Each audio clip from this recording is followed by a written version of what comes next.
Welcome back to Sports by GSMC Podcast Network. I am your host, Jeremy Lapidus. Today is Tuesday, December 10th. If you were just tuning in, we just finished going over the winners and losers from a historic Week 14 in the NFL. In this segment, we turn our attention to the NFL Power Rankings, 32-17 coming up here in a second. But before we do that, remember, if you would like to be an even bigger part of the show than you already are, all you need to do is go to gsmcpodcast.net. Or if you are on YouTube, you can use that super chat feature. If you do either of those two things, a message should pop up on the bottom of the screen for you, me, and everybody else around the world to see. If you do have a burning question about sports, anything at all that you would like to ask, go ahead and throw that in the comments. Throw it in the chat. I will get to it as soon as I possibly can. I appreciate everybody so much for sticking around, talking some sports with me here on a beautiful Tuesday, December 10th. But like I was saying, we're getting into the NFL Power Rankings now, starting off at number 32. The New York Giants keep their spot as the worst team in the NFL, and they really played like it, didn't they? Drew Lock started off the game with an awful 0-for-8 start. Now, 2 of those were drops. One of them was a shot down the sideline that probably should have been caught. It was a little bit too far out of bounds for Darius Slayton. He ended up catching it, but it was out of bounds. Tough to judge that. It's not all going to go on Drew Lock. The defense for the Giants played really good football last Sunday against the Saints, and they probably honestly should have won that game.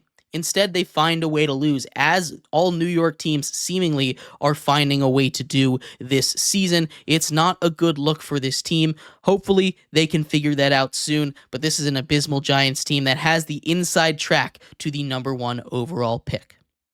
At 31, it's the Tennessee Titans, and this disappoints me, honestly. I really thought that Will Levis was going to have a breakout game against the Jacksonville Jaguars. Instead, the team is held to just 6 points. They don't make smart football decisions on the field. They had a couple of opportunities on 4th and goal to put points on the board. Honestly, I don't mind those decisions there with a bad team to go for it, but down the stretch, Calvin Ridley just walking out of bounds as a turning up field for what would have been a crucial first down on a 3rd and short, instead setting up a 4th down that inevitably ends the game for the Tennessee Titans. The defense, again, played good against what is a bad offense in the Jacksonville Jaguars, holding them to 10 points. But if you can't crack that double-digit point marker, you deserve to be near the bottom of the league, and the Titans here are at 31.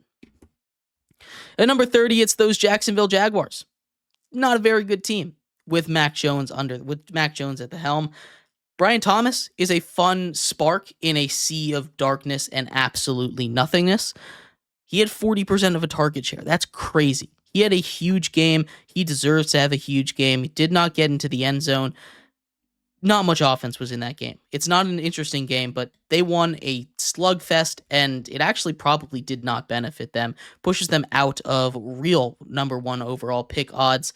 Should be a loaded draft outside of the first 2 because those 2 guys, Raiders and Giants, are most likely going quarterback, but we will see down the stretch here. At 29, it is those Las Vegas Raiders. They also the inside track to the number 1 overall pick. It's a 2-horse race at this point, and they keep finding ways to lose. Aiden O'Connell goes down with another injury. He had to have an air cast. There's a chance he plays this week, which would be wild after getting carted off with an air cast on the field. Otherwise, it's Desmond Ridder. Desmond Ridder looked okay, but that's about it. He looked just about as okay as Aiden O'Connell did, as Gardner Minshew did before both of them got hurt.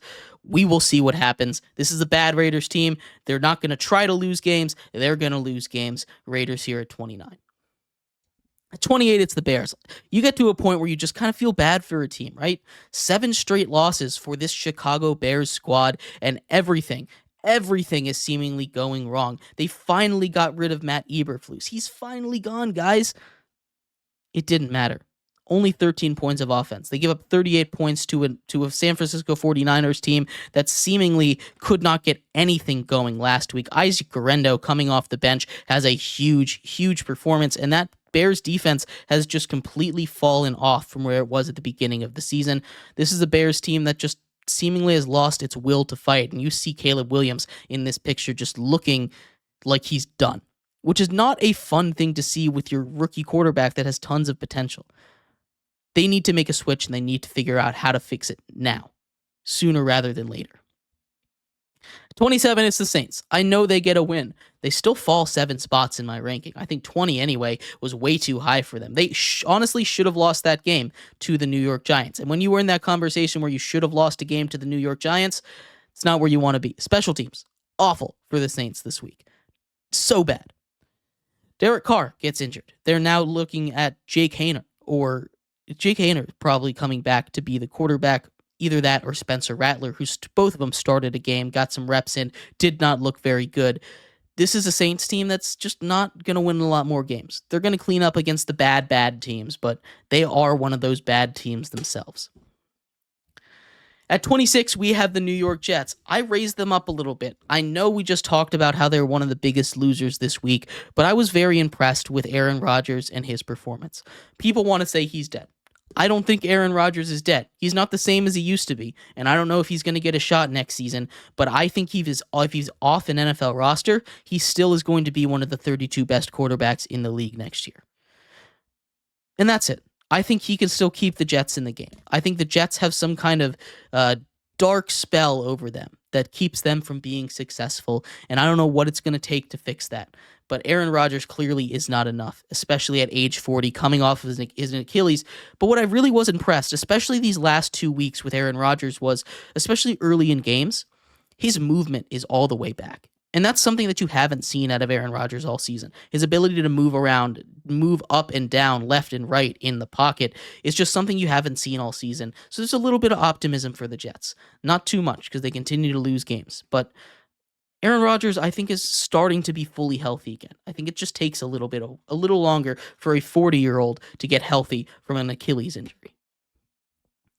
At 25, we have the Cowboys. What a brutal loss for them, right? A game that they seemed like everything was going to turn around. A much-needed win for their brief, slim hopes of making the playoffs, and that it all comes crashing down on a blocked punt that they had nonetheless. It's a brutal way to go out. The Cowboys, a very, very bad football team, and I think that all but seals their elimination from the playoffs. I'm very curious what this offseason looks like for this Cowboys team, because this could be one where they blow everything up, fire Mike McCarthy, or they stay the course and try and patch the holes of this bullet hole with a Band-Aid, and I'm not sure what they're going to do. I bet they're going to do the latter, but I don't think that's the right decision. At 24, we have the Falcons. I just blew up on the Falcons in our last segment, but that defense is disgusting. There's no excuse for the way that secondary played against a incredibly potent receiving core, maybe the best receiver in all of football in Justin Jefferson, and Jordan Addison, who's not too shabby himself. They burn you for 265 yards. They burn you for 5 touchdowns with just those two combined.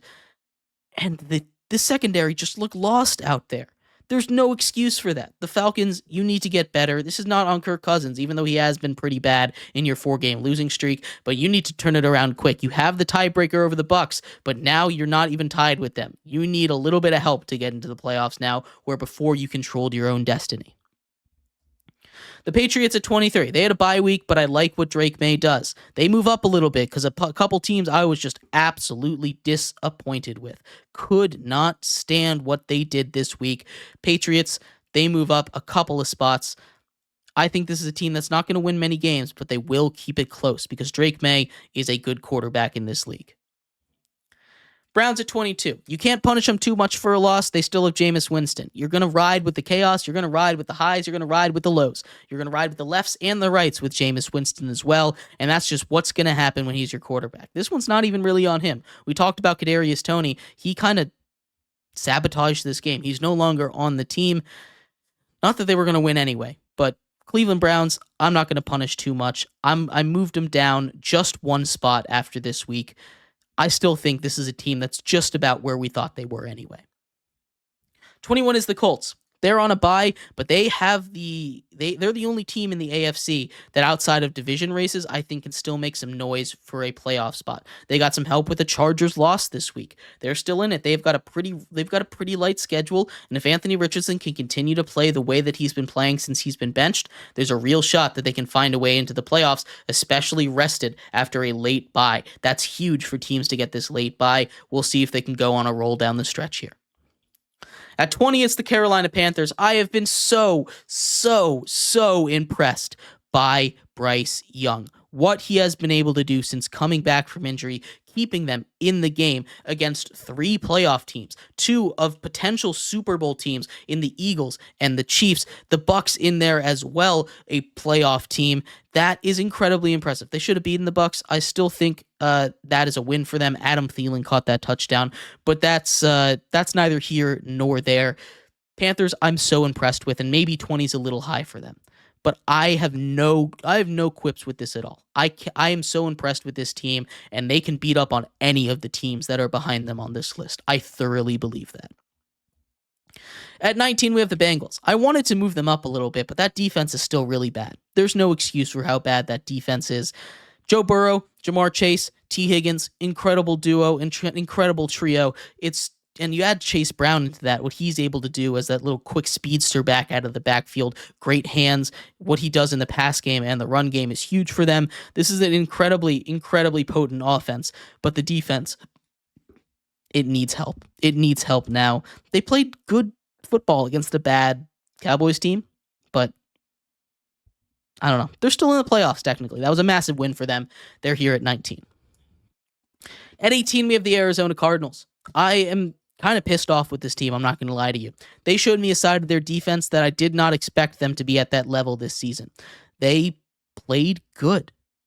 Not this week, though. They let Jack Charbonnet run all over them, and I still really want to see that connection between Marvin Harrison and Kyler Murray. It just has not happened this year. It just has not gone the way that we and everyone else expected it to go.